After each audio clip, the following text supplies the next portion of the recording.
Aqui é o Marcos Bonfim e será que vivemos para criar conteúdo ou criamos conteúdo para viver? Aqui é Heloísa Malha, e será que é possível equilibrar a produção de conteúdo com vida e ainda assim manter a sanidade mental? Você está assistindo ao episódio piloto do Funilcast, um podcast de comunicação e marketing que vive o pé no chão, a prática de quem de fato vive esse mercado. E para começar quebrando a quarta parede, vamos falar de marketing de conteúdo produzindo conteúdo. E aí, vamos de contexto? Você sabia que no Brasil, mais de 60% da população está nas redes sociais e dedicam quase 4 horas por dia rolando o feed e consumindo os mais diversos conteúdos? Mas afinal, o que é realmente marketing de conteúdo? Segundo o Google, é uma estratégia de marketing que envolve a criação de conteúdo relevante para atrair e engajar o público-alvo, com o objetivo de construir relacionamento com potenciais clientes e gerar oportunidades de negócio. Mas então, a pergunta que não quer calar. Toda marca precisa realmente criar conteúdo? Eu particularmente acho que depende. Quando a gente fala marketing de conteúdo, as pessoas pensam logo em redes sociais. Hoje eu acredito que toda marca precisa criar de fato conteúdo, entendendo essas características, né? Fazer marketing, tá divulgando a marca, não necessariamente é produzir conteúdo. Sim. Já quando a empresa escolhe criar um conteúdo que vai ser publicado em várias mídias, ela entende que, então vou focar nessa rede e a partir disso eu posso desdobrar esses conteúdos em outras redes. Queria entender sua visão sobre essa mudança de mercado por conteúdos mais crus. Dizendo se esse conteúdo de fato, dessa forma, desse formato, é o que as pessoas querem consumir. Vamos produzir o máximo, vamos fazer o que tá viralizando, quero viralizar, mas viralizar a troco de quê?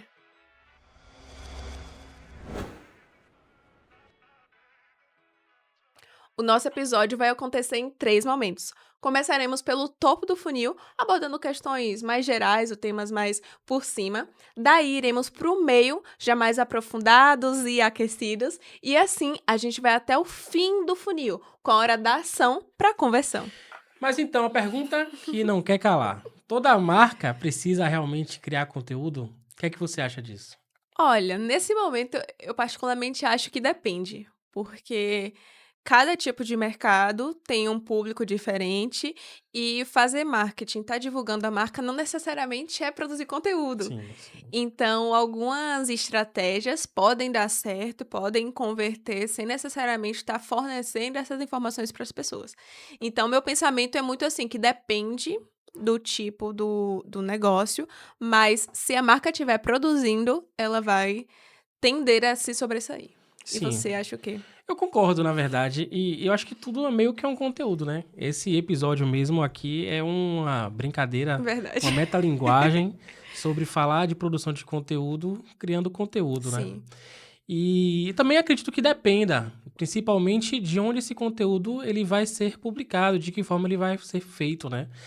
Então, bom, a gente tem marcas que falam de forma muito técnica, de forma Sim. muito educativa, né? E, de certa forma, conversa com sua audiência dessa forma. E a gente tem marcas que falam de uma forma muito ampla, de forma, como é que eu posso dizer, generalista, ou que dê uma ideia de um estilo de vida, né? E a partir disso, ela consegue conversar, criar um conteúdo que não pareça um conteúdo didático, Sim. e também gerar esse tipo de relacionamento. Hoje eu acredito que toda marca precisa criar, de fato, conteúdo, entendendo essas características, né? Com quem ela vai falar, por onde ela vai falar, com quem ela vai falar, por onde ela vai falar, e o que ela vai falar, né? Que é muito importante. Exato. E tem uma questão, assim, que às vezes quando a gente fala marketing de conteúdo, as pessoas pensam logo em redes sociais. Ah, então marketing de conteúdo é postar lá um vídeo legal de todo mundo no Instagram. E não, eu penso muito assim, por exemplo, uma transportadora. Uma transportadora não necessariamente vai ser a principal estratégia dela fazer uma coisa na rede social, uma transportadora de materiais grandes, pesados. Não, mas se tiver, por exemplo, uma lista das empresas, dos clientes, tiver uma news, por exemplo, ou então tiver um canal de mensagem direto que produz conteúdo ali Sim.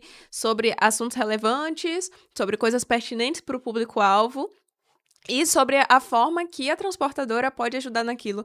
Então, eu acho que as pessoas, às vezes, ficam muito com a cabeça, a mente fechada, assim, hoje, rede social. Claro que rede social é uma vantagem. Hoje, Instagram, TikTok, LinkedIn, YouTube, as mais diversas redes. Mas não é só isso também. Porque às vezes a pessoa foca muito em criar e a gente profissional, por estar realmente nessa era da internet e a era das redes sociais, acha que é só isso, acha que é só fazer um vídeo ali e às vezes não alcança aquele resultado esperado por não estar realmente de forma estratégica, não estar escolhendo o lugar onde o público tá. Mas, de fato, eu acredito que toda marca que produz o conteúdo, ela tem resultados mais estratégicos, até mesmo de conseguir aquecer e qualificar esse cliente que tá vindo até ela, porque é melhor fazer isso antes do que depois e ver que o cliente não tá batendo, não tá no feeling ali, de acordo com aquilo que dos valores da empresa mesmo. Mas dentro disso, falando de redes sociais, hoje a gente tem muitas redes sociais, inclusive com formas diferentes de criar esse conteúdo. Então, é também muito importante do profissional e do olhar da empresa de, ok, é mais estratégico pra gente estar no TikTok ou no Instagram. Ou então também não pensar demais que é só Só ou TikTok ou Instagram, mas focar mais. O que que você pensa hoje em relação a essas diversas redes sociais e também quando chega, assim, um cliente, como que você pensa para fazer essa divisão de qual rede social focar, qual tipo de conteúdo produzir, enfim, eh, sendo que hoje a gente tem tantas opções assim? pergunta, na verdade, é bem interessante, né? Mas antes de responder em relação à escolha da rede, eu queria só pegar esses pontos que você falou aí e você trouxe duas situações que antecedem o que a gente entende hoje como marketing de conteúdo, né? E é meio que dos primórdios do que era a internet, tá? Eu falo isso porque eu já tenho um certo tempo trabalhando com marketing digital e desenvolvimento. Mas assim, o que acontece é que a gente tinha os e-mails, como você falou, os mailings, que era um ponto de criar conteúdo e criar interações que anteriormente era como se de fato conversava, como você conseguia ter algum tipo de relacionamento que não fosse das mídias hegemônicas tradicionais com o seu respectivo lead, cliente. E por muito tempo foi isso. E outro momento depois que vem com a Web 2.0, que são os conteúdos de blog, que a partir disso começa-se a ter esse entendimento do que é o marketing de conteúdo, né? E o blog, ele foi por muito tempo esse elemento que você conseguia atrair bastante cliente, e ainda hoje, na verdade, você consegue, pela construção de conteúdo relevante para o Google, que hoje é o principal, continua sendo, e por muito tempo ainda tá sendo, provavelmente será a principal plataforma de busca que a internet já viu, né? Com Porque certeza. até existem alguns projetos de lei tentando tirar essa hegemonia dele, para que o Google dê os dados, né? Para que ele forneça para outras empresas que queiram criar buscadores que possam ter esses dados que eles têm, porque da forma que tá, hoje ele é meio que um monopólio. Mas mudando de assunto, né? Voltando para falar de conteúdo, sim, ele é ali o elemento de blog, ele foi fundamental durante aí os últimos 15 anos, quando a gente fala de estratégia de conteúdo. E o advento das redes sociais, aí o uso de fato, né, quando isso se tornou natural, quando começou a se produzir bastante conteúdo, principalmente imagem, né, e vídeo, ele se tornou de fato hoje uma das principais plataformas de captar possíveis clientes, mas também de se comunicar com eles, né. Hoje a gente escolhe os clientes, perdão, a gente não escolhe os clientes, né, a gente hoje escolhe as plataformas com base na estratégia do cliente. O cliente, o negócio do cliente, o business dele, o objetivo dele vai dizer qual é a rede social que a gente vai utilizar.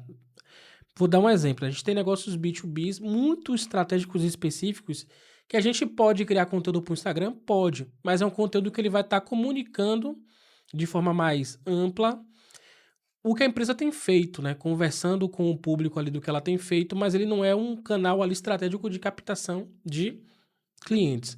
E assim, a ideia do Funilcast é falar de uma forma que a gente consiga falar com o público pé no chão, né? Então, assim, trazer exemplos de empresas gigantescas que têm verba infinita de marketing, que não tem que escolher um conteúdo e uma plataforma para poder divulgar, é muito fácil, né?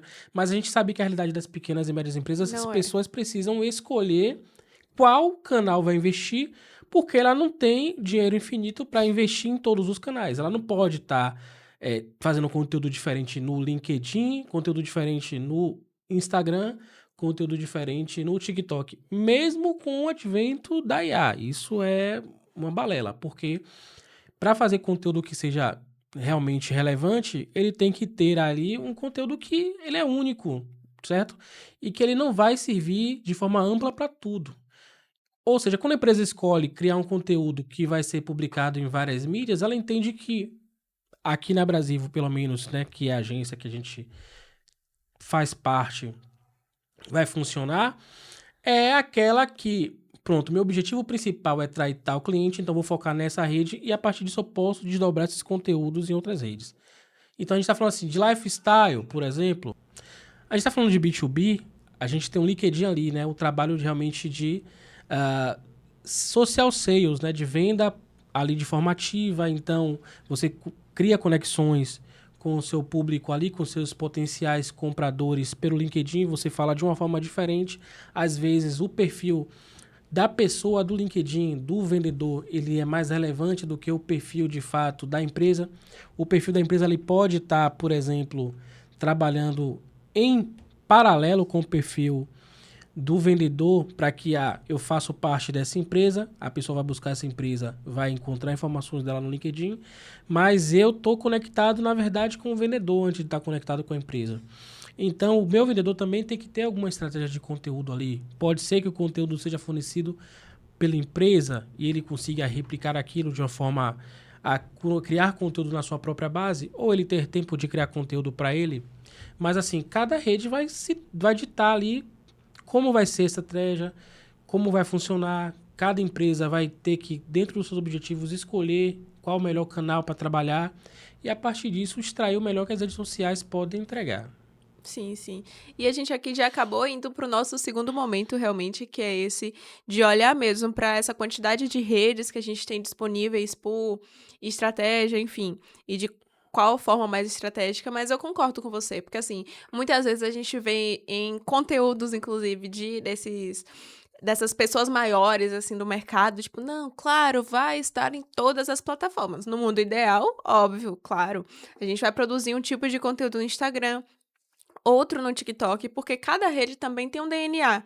E esse DNA, ele vai mudando com o tempo, sim, a gente tem que ir mudando, mas são pegadas diferentes. A pessoa entra no Instagram procurando um tipo de coisa, entra no TikTok, às vezes procurando outro. Então, é muito, muito interessante trazer esse olhar justamente porque não dá para achar que vai chegar do nada uma empresa que vai ter um orçamento gigantesco, falar assim, se divirta. A gente, como profissional de comunicação, se divirta, vá para todas e enfim, não, a gente trabalha realmente no mundo real e é a intenção da forma da gente de falar aqui. Mas eu acho interessante, fiz essa pergunta também, porque não adianta também botar o mesmo tipo de conteúdo em todas as redes e achar que vai performar igual, muito bom em todas. E também a gente, como profissional, prometer isso para o cliente, né? Dizer, ah, não, é isso aqui. Não. É importante a gente deixar a realidade. Olha, isso, o objetivo é esse, e futuramente a gente pode fazer isso, mas eu acho interessante a gente falar a respeito para não iludir também quem vai trabalhar com isso. Às vezes quem pode estar ouvindo aqui agora, assistindo a gente, tá começando nessa área, então vai achar que do nada vai chegar um super case. Mas é mais, assim, ter, querendo ou não, uma espécie de humildade, assim dizendo, e entender que fazer as coisas por etapa também pode ser estratégico, e à medida que for sendo feito, analisando o que deu certo, o que não deu e tudo mais, e não fazendo só, assim, de forma solta, porque a gente também não, né? Nós somos estratégicos. Então, eu penso muito sobre isso. Mas uma coisa também que eu queria trazer é sobre, não sei se você, assim, tem acompanhado, acredito que sim, mas a gente está no momento de produção de conteúdo, onde está realmente uma mudança, porque a gente estava naquela pegada de os conteúdos que estão dando certo são aqueles conteúdos que estão muito produzidos. Então, são aqueles conteúdos super editados, aqueles textos super estruturados e tudo mais. Só que com a evolução, e eu acredito também com a evolução das IAs, a evolução da tecnologia, o acesso à informação da população, a gente está agora num caminho inverso. de conteúdos que são valorizados, são conteúdos cada vez mais autênticos. Então, aquele conteúdo que chega, pega o celular, começou a falar ali, postou. Isso era do TikTok, muito, que era só um vídeo solto, entre aspas, com a legenda. E, enfim, e tá indo para as outras redes também. Então, eu queria entender como você vê isso, essa mudança do marketing de conteúdo e da produção de conteúdo. E eu tenho acompanhado também nas news que estão sendo, enfim, criadas e lançadas, as pessoas estão levando isso para o e-mail também, que o e-mail é um canal que normalmente se pensa, não, é uma linguagem mais dura, é uma linguagem mais coisa assim, mais profissional, mais corporativa, mas isso está sendo levado para os outros lugares também. Então, eu queria entender com você se você vê isso como uma coisa positiva e também os riscos disso, porque assim, claro que o legal é a autenticidade, mas não quer dizer também que você postar rodo em quantidade, ainda mais uma marca postar loucamente vai ter bom resultado. Que não é só sobre isso também. Depois que se acha o formato, óbvio, vamos lá, vamos produzir, produzir, produzir. Mas queria entender sua visão sobre essa mudança de mercado por conteúdos mais crus. E também até que ponto isso pode interferir a imagem, porque nem todo negócio casa com esse lugar mais de natural, acordei assim, vou pegar a câmera e falar. Na verdade, você já meio que respondeu a própria pergunta, né? Mas assim, por que eu tô falando isso? Porque a gente entende que hoje existem linguagens, essa linguagem natural, crua, ela é bem aceita, mas também isso muda com frequência, né? Depois as pessoas vão, os Uhum. ângulos esquisitinhos, que a pessoa começa a gravar de cima do vaso sanitário, ela não por cima, né? Sim, Aquilo ali, ele é um momento e depois muda de novo. E a ideia é você estar acompanhando isso e tentando talvez trazer isso quando for pertinente para o seu negócio, né? Vai forçar, vai ser dessa forma, uma empresa vai falar dessa forma, depende do arquétipo da empresa, né? Se a empresa ela não tem esse perfil, vai soar estranho ela trabalhar de forma muito natural, né?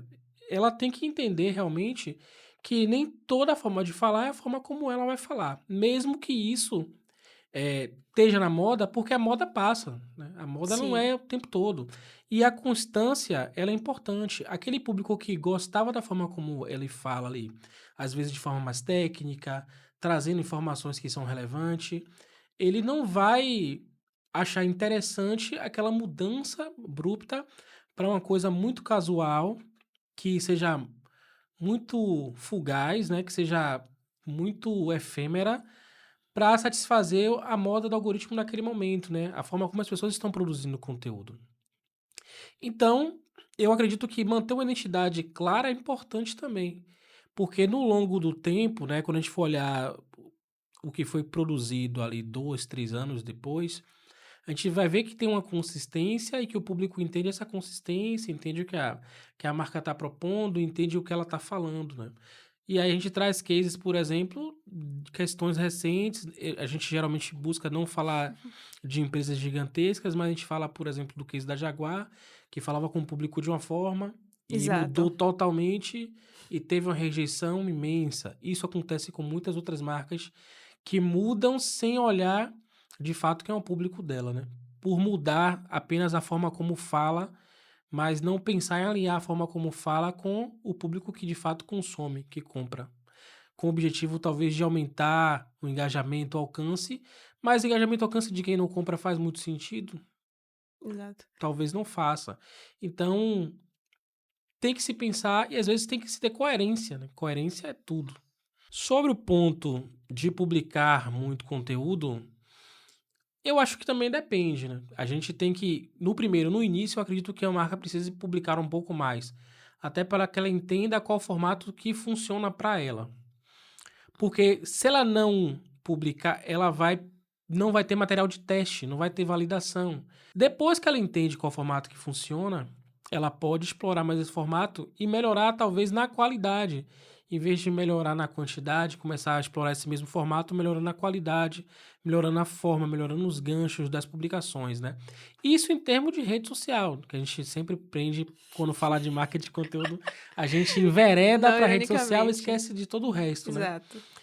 Mas falando de rede social, falando talvez também aí da comunicação mais direta, WhatsApp, pelo e-mail em si, certo? Porque quando a gente vai falar de blog, a gente vai falar de SEO, É, vai falar do que as pessoas estão buscando, cliques e e tal. aí não existe uma forma tão solta de falar, né? Fica até meio estranha dependendo dos temas. Mas ali a gente tem uma regra de fazer com que esse conteúdo seja ranqueável e seja um conteúdo que seja relevante de fato. Principalmente hoje, em momento de IA, que existem bastante textos genéricos, e no momento que a Gemini hoje tem as respostas praticamente na primeira dobra da busca, né? Quando a gente fala ali Uhum. de conteúdo para a internet, quando a gente fala de Google mesmo, né? Que são os artigos de blog. E nesse sentido, o que é que a gente tem visto hoje, né? A gente vai pesquisar e entender que porque chega pra gente aqui, né, na Brasivo, pessoas perguntando se fazer conteúdo de blog ainda é relevante em 2025. E a resposta é que é sim. Por quê? Primeiro, existem temas que ainda não foram discutidos, que a IA precisa conhecer, ela não conhece ainda, não terá respostas para isso. Segundo, como você vai construir esse conteúdo de forma que não seja um conteúdo que possa ser criado por IA? Existem, por exemplo, cases que você vai falar sobre como você operou aquela ação quando você, por exemplo, é uma empresa de engenharia, quando você é uma empresa de projetos. Aquele case é algo único, é algo que não vai existir um texto de IA que vai responder a isso, certo? Então, produzir esses conteúdos ele é relevante, né? Trazer falas reais, trazer pedaços de vídeo, modificar os formatos do conteúdo de blog, ele vai ajudar bastante também, porque você vai estar ali falando coisas que, se a IA criar, vai ser mentira, né? Não é Sim. uma citação verdadeira. E é o que acontece muito, né? Uhum. Então, trazer falas reais, trazer histórias reais, trazer pontos de vista reais, trazer voz de especialista, assinar conteúdos, às vezes, de forma por um especialista, né? A agência, ela pode criar, por exemplo, os artigos e pedir a revisão do cliente, que é especialista, nos pontos que realmente são válidos para que ele, a partir disso, assine ali como um especialista. Então, aquele é um texto único que somente você vai ter e que vai estar provavelmente referenciando, a IA vai estar referenciando ele. Então, assim, existem também as formas, existem esses canais que podem ser explorados, mas em termos de quantidade, eu acredito sim que existe a necessidade de produzir muito no início para se criar um workframe ali, né? Um framework, Uhum. perdão, de como fazer o que de fato funciona, a partir disso melhorar aquele conteúdo, podendo reduzir um pouco e diversificar também ali os canais de onde você vai estar publicando esses conteúdos. Sim, e em certo momento você falou sobre isso do longo prazo.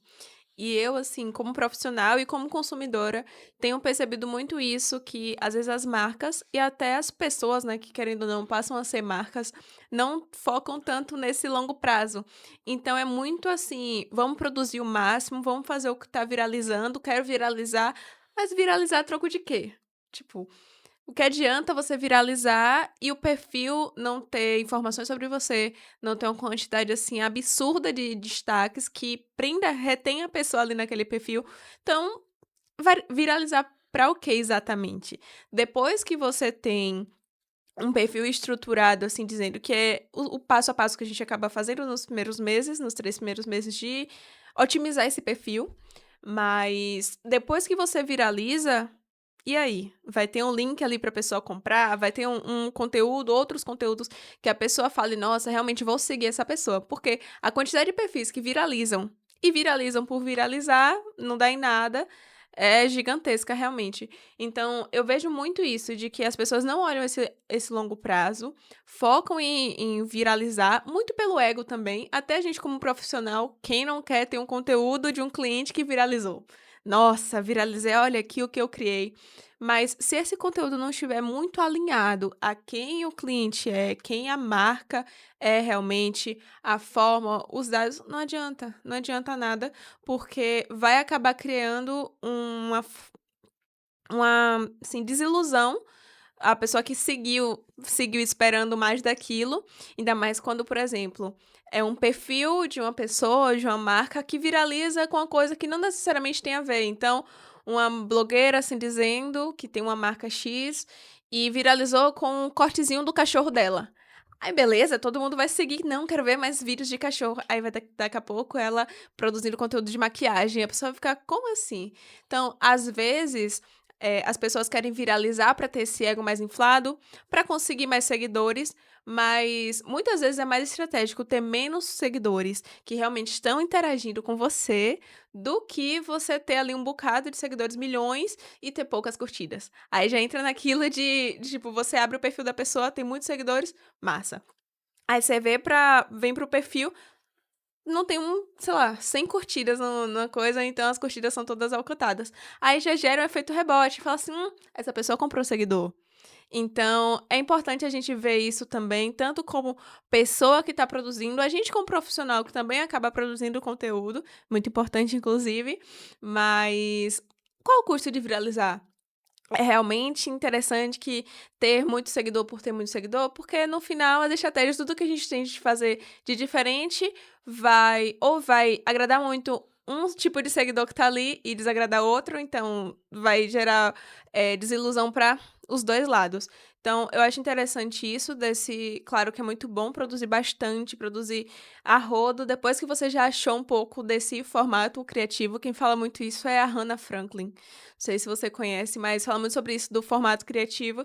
Então, para testar no início, depois produz e tudo bem. Aproveitar um áudio que está viralizado, aproveitar um formato, mas que não fuja muito. Então, acho importante a gente, tanto como profissional, quanto como marca, para saber aí direcionar.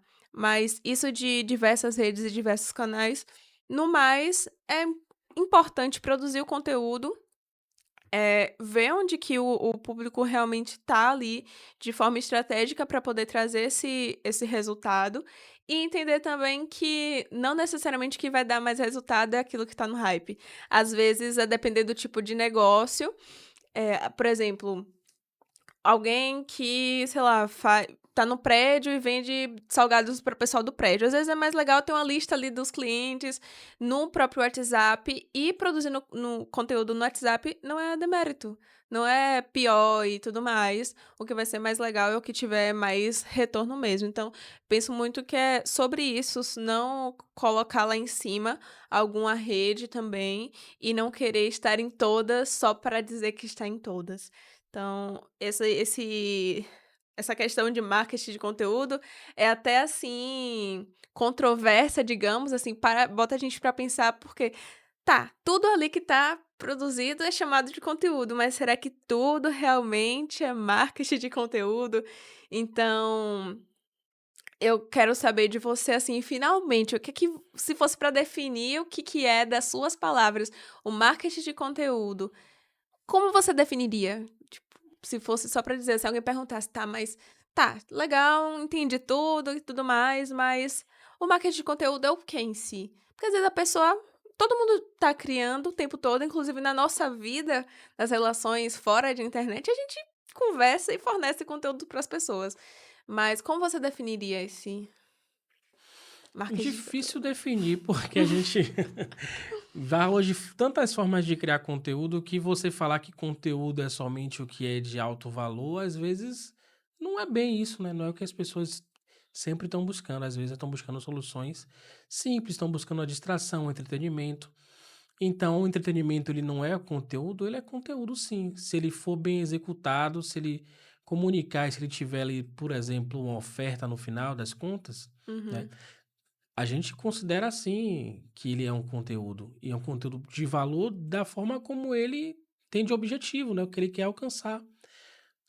Existem artigos muito complexos, existem posts que trazem informações, que falam de situações complexas, existam, mas somente eles podem ser considerados conteúdos, não. Então, assim, se fosse para eu resumir o que é marketing de conteúdo, seria aquele conteúdo que tem alguma estratégia no final de venda, mesmo que ele não esteja vendendo exatamente naquele primeiro momento, né.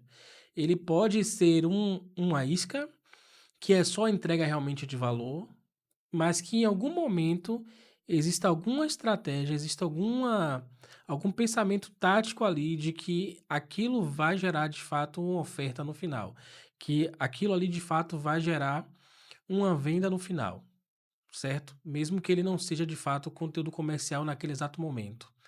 Então, é isso. Se você tem uma estratégia de vender algo que seja com base no conteúdo, para mim ele é se tornar marketing de conteúdo. Quando ele tá solto, tá sendo conteúdo por si só, tá filmando por filmar, tá falando de coisas que não tem nada a ver com a marca e que de fato no final das contas ele não tá atrelado a nada da sua estratégia, ele deixa de ser marketing de conteúdo e passa a ser apenas Só o só conteúdo. conteúdo, tá Uhum. bom? Então, na minha visão, é isso. É o conteúdo que tem alguma estratégia de venda no final, que ela seja madura. Às vezes, essa estratégia de venda não funciona, não funciona. Mas ela continua sendo marketing, porque Sim. existe uma tentativa, né? Existe um experimento, e é provavelmente essa interpretação vai gerar, de fato, uma estratégia melhor mais para frente no futuro. Né? Porque quando, no caso, foi quem que descobriu que inventou a lâmpada? Foi Isaac Newton, né? Que o povo falava que ele tinha feito várias tentativas Acho que para foi o Isaac criar a Newton. lâmpada, mais de 1000 tentativas, mais de 100 tentativas, ele descobriu, na verdade, que todas aquelas são formas de não fazer a lâmpada até que ele conseguiu Sim, criar a lâmpada. sim. Então é isso. Se você pensou em vender, você fez aquela estratégia, não funcionou, mas você entendeu por que não funcionou, você olhou, você se questionou por que não funcionou, Ainda é marketing, ainda é é. marketing de conteúdo, porque você está tentando, a partir daquilo ali, construir algo que ninguém fala, na verdade, dos erros, né? As pessoas só falam do que é acerto, né? Só vira case o que é acerto. Mas para chegar no acerto, se erra bastante, tá bom? Quando você falou ali também do curto prazo, de viralizar e tudo mais, você trouxe a palavra de longo prazo que a gente ficou aqui presa na minha cabeça, ficou aqui martelando, que era assim, a gente falou de conteúdo de blog, ele sim é um conteúdo de cauda longa, aquele conteúdo que ele é evergreen, que é o chamado, né? Porque o conteúdo da rede social é um conteúdo efêmero, ele é um conteúdo Sim. que ele tem prazo, ele tem validade, isso é um fato. Não adianta você querer gerar resultado com um post de 2 meses atrás. Aquele post foi muito bacana, mas ele passou. Existem exceções que ele possa reaparecer? Existem, mas Uhum. são exceções e realmente são exceções bem restritas mesmo. Mas a gente tem, além do blog, outra estratégia de conteúdo de longo prazo, que é o YouTube, né? Que é produzir esses conteúdos que eles vão ser consumidos dependendo do tipo de conteúdo por anos. A gente tem alguns conteúdos de que são educativos, por exemplo, que falar de software e falar de coisas que ele tem um prazo, 2024 é o tempo dele ser consumido e tal, depois de 2025 vem uma atualização e aí precisa realmente ser realizado, mas tem outros que eles perduram por 3, 4 anos e são conteúdos porque são valiosíssimos porque a pessoa consegue chegar na sua empresa por um post que você fez há 3, 4 anos, Sim. que é a forma como o orgânico do Google funciona muito com blog, que é uma forma que a nossa agência hoje se beneficia bastante pelo que a gente produziu há 5, 4 anos atrás. Mas esse canal aqui do YouTube, essa forma como a gente produz aqui de conteúdo no YouTube também, ele é um conteúdo que ele aparece no Google e ele é um conteúdo que pode ser consumido fora de forma assíncrona, né? Não precisa estar online hoje para consumir hoje. Dependendo do tema que a empresa vai falar, é claro. Sim. Mas o que é que você acha dessas estratégias de longo prazo, né? O que é que você vê de estratégias de longo prazo que podem ser aplicadas não apenas pensando na forma imediata como as pessoas consomem conteúdo de redes sociais? Uhum. Eu acho perfeito as estratégias, assim, de longo prazo, e eu fico até, assim, meio triste, às vezes, como as pessoas estão focando muito no digital, assim, no sentido de rede social, vamos fazer shorts, vamos fazer corte ali pro Instagram, vamos fazer um conteúdo acelerado, vamos acelerar para poder conseguir. E, assim, é totalmente estratégico produzir, por exemplo, pro YouTube, que como você falou, esse vídeo, às vezes você já tinha esquecido do vídeo. Aí quando chega lá, chega a notificação que tá aumentando a visualização, aí você fica: "Como assim?".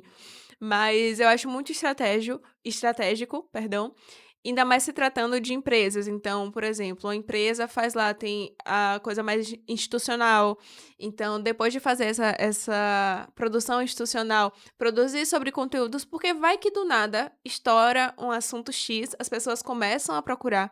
Procura no Google, que indica o vídeo do YouTube. Então, é um conteúdo, assim, que você tem lá na gaveta, é uma estratégia que tá lá, e vai estar te beneficiando. E você não vai ficar tendo aquela loucura, assim, dizendo de: "Ah, não, vou fazer o que tem que viralizar, vou fazer", não. E outro tópico também é de que gera uma conexão diferente com quem tá assistindo. Então, tanto Instagram, TikTok e afins, eles trazem sim uma autoridade a longo prazo que a pessoa está te acompanhando ali. Mas um vídeo do YouTube que está sendo fornecidas informações, que a pessoa está vendo ali, que a pessoa procurou e apareceu você como referência, ela tem outro olhar. Então, é muito estratégico ter esse tipo de produção também. E se ela puder ser alinhada com as outras, é melhor ainda, porque se você está comentando sobre um tema no seu Instagram e você já tem um conteúdo ali no YouTube, você consegue fazer até um cross. Tipo, você pega lá, bota o link pra pessoa e se aprofundar. Então, a impressão como consumidor é assim: "Nossa, essa marca, essa pessoa tá ali falando sobre aquilo, eu já tô, assim, impressionada, digamos, com o que ela falou no story. E ela ainda tem um vídeo de 20 minutos falando só sobre isso. Nossa, ela entende muito, eu vou ter que contratar ela". Então, por exemplo, uma arquiteta que postou já a foto do projeto. Show, postou a foto do projeto. Mas se ela tem um conteúdo no YouTube mostrando o projeto, mostrando o processo, mostrando a obra pronta, mostrando o cliente ali, já dá outra impressão no conteúdo, em um único conteúdo. Não vai precisar que o público fique ali procurando vários vídeos. Então, é uma estratégia hoje que eu tenho visto também que, na contramão dos vídeos curtos e rápidos, as pessoas estão voltando para o YouTube. Estão voltando para o YouTube, tá aumentando também o número de assistidos por televisão do YouTube. Então, hoje mesmo, como consumidora, eu consumo muito YouTube, principalmente no que se trata de vlogs e também menos conteúdos de marcas em si, mas mais de marcas que têm alguém à frente. Então, mostrar esse cotidiano da pessoa que está lá no YouTube é uma coisa muito estratégica. E também, tá aproveitando a produção de conteúdos de perfis e de pessoas, tem a inserção das marcas nesses conteúdos. Então, o YouTube, assim, realmente vira quase uma TV digital hoje, que tem muitas possibilidades e que elas não podem ser ignoradas, porque tudo ali pode virar uma venda, como todas as outras redes, mas ali tem muito mais chance porque a pessoa está muito mais aquecida. Não é como se ela fosse pegar um vídeo e sair dele, não. Tem outros que é muito estratégico e pode continuar performando. Então, assim, tanto se tratando de blog quanto de YouTube, eu acho muito válido de se ter. Ainda mais quando a empresa e a gente, como profissional, vê que tem essa oportunidade de produzir, eu acho muito, muito válido mesmo, porque leva num lugar diferente. Então, quando a percepção do público para gerar venda é outra, porque tem realmente um universo. É aquilo que se fala muito hoje de que as marcas não estão mais pela marca, tá porque quem tá por trás e pela vibe dela. Então, a marca tem X, por exemplo, quem faz muito isso é Insider. Então, tá em tudo que é coisa, tanto produzindo conteúdo no perfil deles, no YouTube, quanto estando em outros, mas é uma vibe que você sente o que é vestir Insider.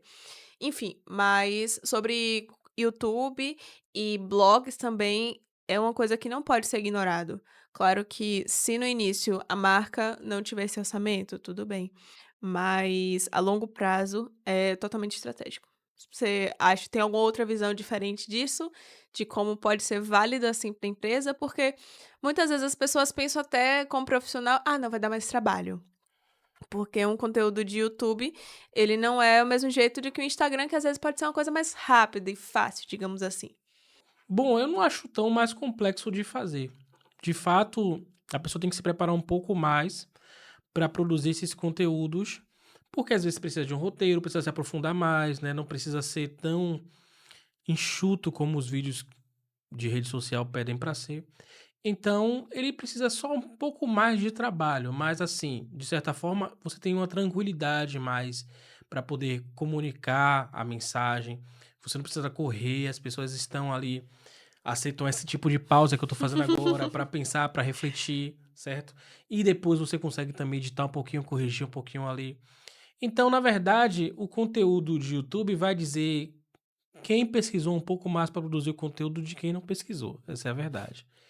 Porque é muito fácil produzir para rede social em termos de volume, a menos que as pessoas façam realmente análise. Tem pessoas que fazem análise na produção desses conteúdos, que vão investigar, que vão compreender, que vão extrair algo único de algo que está sendo visto, inclusive até em React. Você vê Reacts hoje que tem os básicos, né, que a pessoa apenas está ali falando o mínimo, mas você tem que Reacts que a pessoa de fato se aprofunda, entende, traz um posicionamento, traz algo que está nas entrelinhas do que está sendo reagido ali, e aquilo ali é incrível, né? Mas a gente tá falando que marcas geralmente não reagem tanto a outras coisas. É bem difícil. A gente está falando mais de um conteúdo de produtor de conteúdo. Geralmente marcas evitam reagir porque evitam polêmica e, de certa forma, não tá errado se ela não souber lidar com polêmicas. Se ela souber lidar com polêmicas, ela pode aproveitar bastante disso, mas é um terreno espinhoso, um terreno difícil, que tem que ter experiência e saber que pode dar ruim, tá bom? Mas eu acredito que a grande dificuldade está em relação a menos a forma como você vai se aprofundar e não da forma que produz, porque os formatos de YouTube aqui são enormes, não são muito diferentes. Inclusive, tem gente que só ouve isso que a gente tá falando agora, não tá nem ouvindo, não olhando pra nossa cara. Então, preciso ter o melhor cenário, às vezes não. Quando sua marca fala sobre qualidade, estética e tal, aí sim. Então, tudo vai depender um pouquinho. Eu queria convidar você, que tá gostando desse papo, que curta e compartilhe esse vídeo, certo? Se inscreva no canal. A gente está começando esse projeto agora. É um projeto piloto. É um episódio piloto, perdão. Mas a gente tem um compromisso de gerar conteúdo para vocês semanalmente. Então, pode se inscrever, que toda semana a gente vai estar publicando um conteúdo novo para vocês. E se a gente não publicar, pode nos cobrar, que a gente vai publicar. Então, sem mais delongas, curta, compartilhe esse conteúdo e segue o vídeo. Indo agora para o nosso terceiro momento do episódio, para o fundo do funil, é hora da gente pensar nesse conteúdo mais prático. Depois de conversar sobre tudo isso, como produzir? A gente como profissional, a gente como estudante de comunicação, se você for, como fazer isso? Como ter referência de conteúdo? Como não enlouquecer no meio desse processo, porque a gente acaba vendo muita coisa, coisas que estão na trend, coisas que são legais. Quais ferramentas utilizar para isso também, ou é só ficar ali vendo, acompanhando tudo?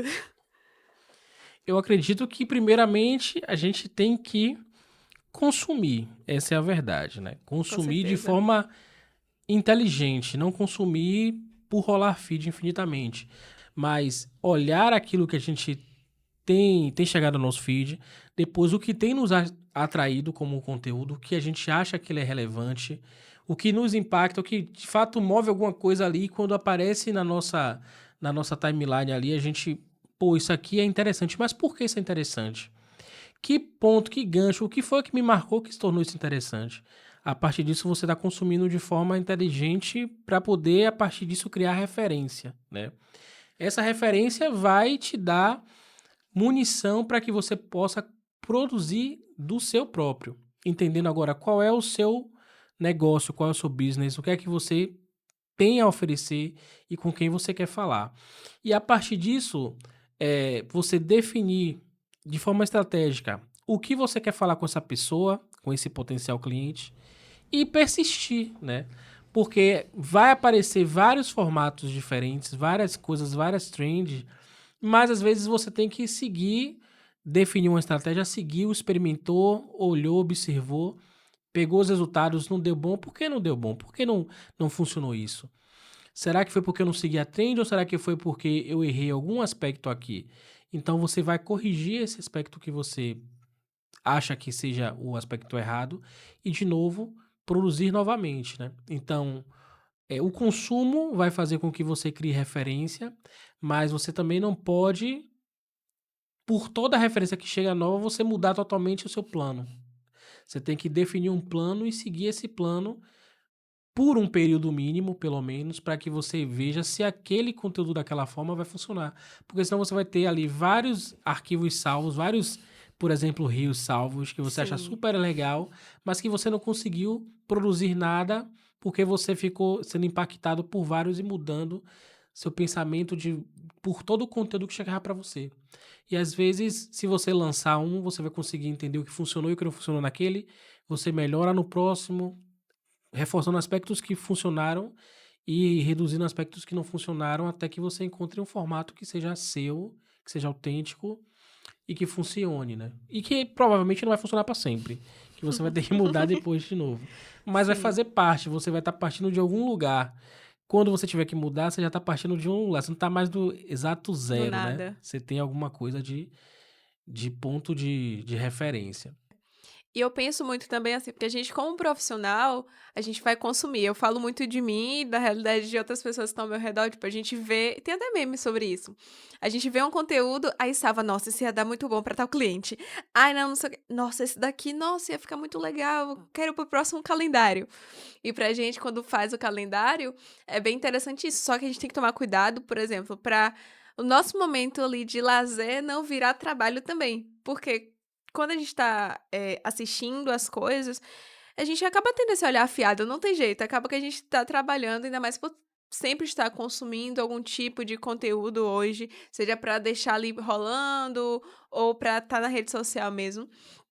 Mas enfim, eu penso que é muito isso de ter esse olhar afiado para aquilo que a gente está consumindo, para o que a gente acha e o que dá, tomando cuidado para a vida toda não virar trabalho, porque vira, sim, se a gente se permitir a isso, mas também sabendo que tem um DNA do cliente que a gente tem que seguir e também utilizando das ferramentas que a gente tem hoje. Por exemplo, a gente tem hoje Google Trends, que a gente consegue ver o que está mais em alta, as pesquisas, enfim, colocar talvez num calendário do mês que vem que está vindo, ou então, a depender desse escopo desse cliente, fazer um vídeo ali mais da trend, comentar sobre aquilo, ou então tem o Also Asked, que aí você coloca o tema lá e tem várias coisas, é quase um mapa mental, assim, que vai se ligando.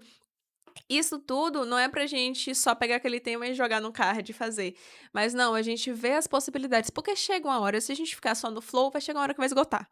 Então, nossa, eu tenho que fazer o calendário do próximo mês, o planejamento do próximo mês desse cliente. E agora? Eu vou falar de quê?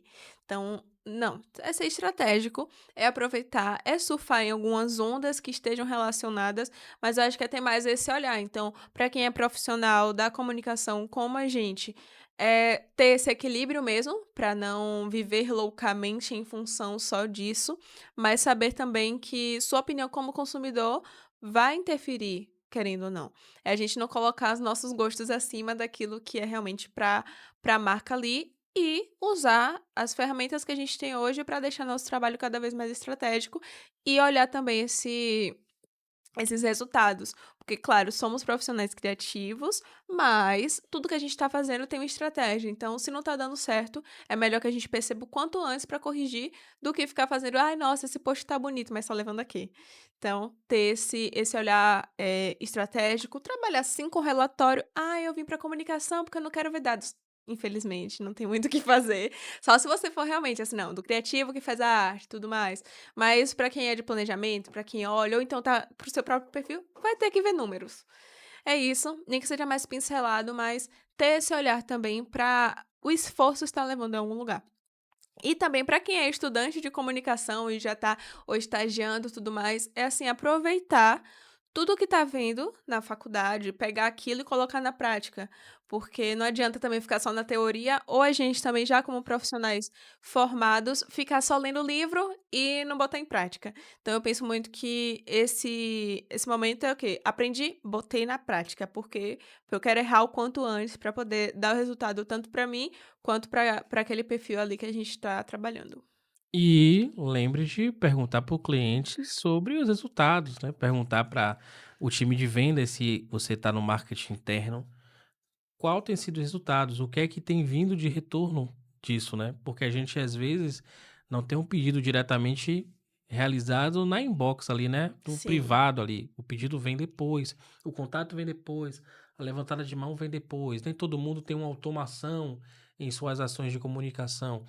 Então, ver se os números estão batendo, se estão melhores que dos períodos anteriores, mas questionar também para venda ali o que de fato está se tornando, se aquilo realmente está sendo de forma proveitosa, está trazendo algum tipo de resultado, se está movimentando o ponteiro do processo de vendas, porque na verdade a gente está sempre procurando vender mais, né? Não somente trabalhar o brand pelo brand, né? Tá tentando ali, quando a gente fala de médias e pequenas empresas, é vender mais. Eu nunca vi aqui em 10 anos, já são 11 na verdade de atuação, uma empresa de pequeno e médio porte falar que só quer fazer brand, né? Só Só posicionamento. quer posicionamento. Ah, porque eu vendo para o governo, tem um posicionamento, mas será que não é interessante, de certa forma, isso gerar um conteúdo diferente, uma estratégia diferente, um resultado diferente? Será que isso tem algum impacto? Porque se você só vende para o governo, só vende digital, você precisa só ter o mínimo de transparência, você não precisa investir seu recurso financeiro em estratégias de conteúdo se a pessoa não vai chegar em você por conteúdo, né? Ela vai chegar por qualquer outra forma, ou você vai ter que, de fato, buscar editais e participar desse tipo de concorrência. Então, assim, se não é o seu negócio, né? Se você não depende só de editais, você precisa sim vender, né? Você precisa vender para novos clientes. Então, isso é fundamental. Tá alinhado o resultado financeiro com o que está sendo produzido de ação de marketing. Porque isso que vai justificar depois o marketing, não vai ser somente um custo, vai ser um investimento quando ele traz algum tipo de De retorno. retorno, sim. Mas indo pro final, então, Mas depois de conversar sobre tantos aspectos, falar sobre marketing de conteúdo, a gente quer saber de você. Você concorda com essa definição de marketing de conteúdo? Você consegue equilibrar a produção de conteúdo com essa sanidade mental? O que você acha realmente disso aqui que a gente está falando? Então comenta aqui embaixo que a gente quer ouvir sua opinião e a gente promete também que a gente vai responder e interagir aqui embaixo. Então temos um episódio, né? Quero agradecer a você que ficou aqui até o final, que acompanhou a gente nas nossas elucubrações aqui, nos nossos pensamentos.